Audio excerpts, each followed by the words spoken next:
હો ભાઈ એ દુનિયાની માલે શેરાની માલી પર હાલે જાવ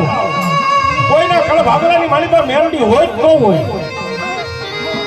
પણ મારા મેલડીના વિશુ બેઠા હોય મારી મેલડીના ભગત બેઠા હોય મારી મેલડીના ભુવા બેઠા હોય અને કોઈ એના વડવાએ કોક પૂજી હોય અને મારી મેલડીનો એક આકલો ન આવે તો મારી મેલડી નો કહેવાય બાપ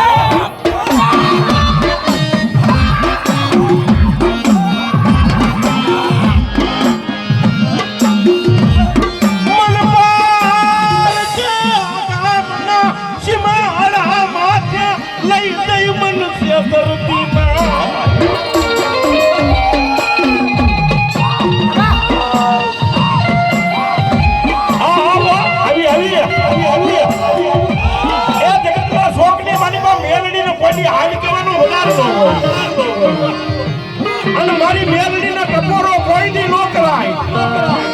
અને ટપોરે કાળી નાગણી થઈને વેચી નો થઈ જાય ને તો જગતના છોકરી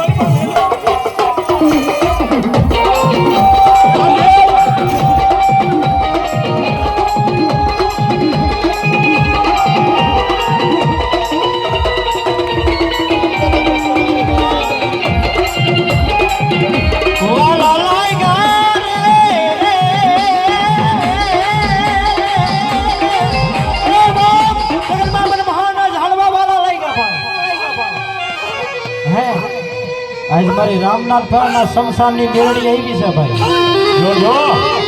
કદાચ મળું મરે કદાચ કોઈના કાકા મરે કોઈનો બાપ મરે કોઈનો ભાઈ મરી જાય ત્યારે શમશાનમાં જઈને ભાઈ ત્યારે 4 નારિયેળ તો આપણે આપણા કાંધિયાના વધારવા પડે પણ કદાચ જો મારી કાળી નાગણીનું નારિયેળ ભૂલાઈ જાય ને ભાઈ હે કદાચ સતને અગ્નિ અડવા નથી દેતું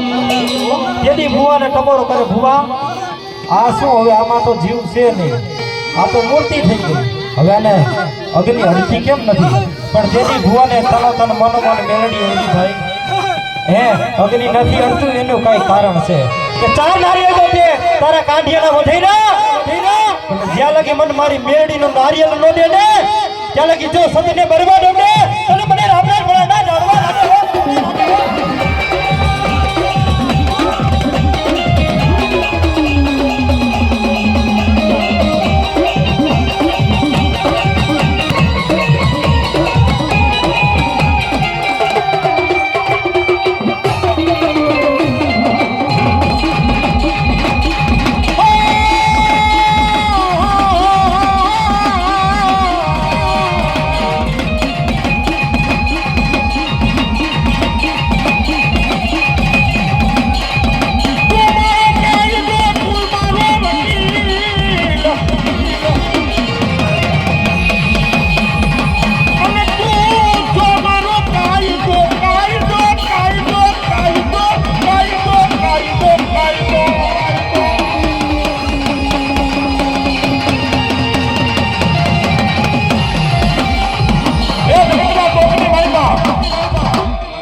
મેલડીને કોઈ દી ટપોરો કરાય ને મને મેલડીને ટપોરો કરો વેતી નો થઈ જાવ તો જગતના ચોકની માલિકા મને મેલડીને કોણ ઓળખે આપે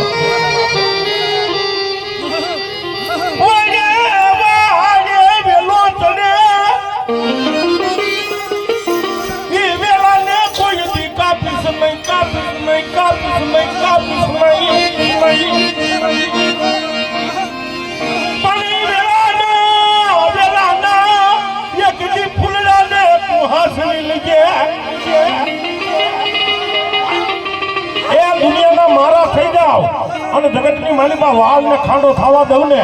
તો મને અંજો રામનાથ કરાની એક શમશાનની મેલડીને તળી તાજબ નો કરાય અને કદાચ મારો ગુનો કર્યો હોય મારી મેલડીનો ગુનો કર્યો હોય દેવભાઈ આ જગતના ચોકની માલિકા મારી મેલડીનો ગુનો કર્યો હોય ને ત્યારે ક્યાંય ન જવાય હો ભાઈ મારી મેલડી એમ કે જગતના ચોકની માલિકા મારી આગળ આવવું પડે ભાઈ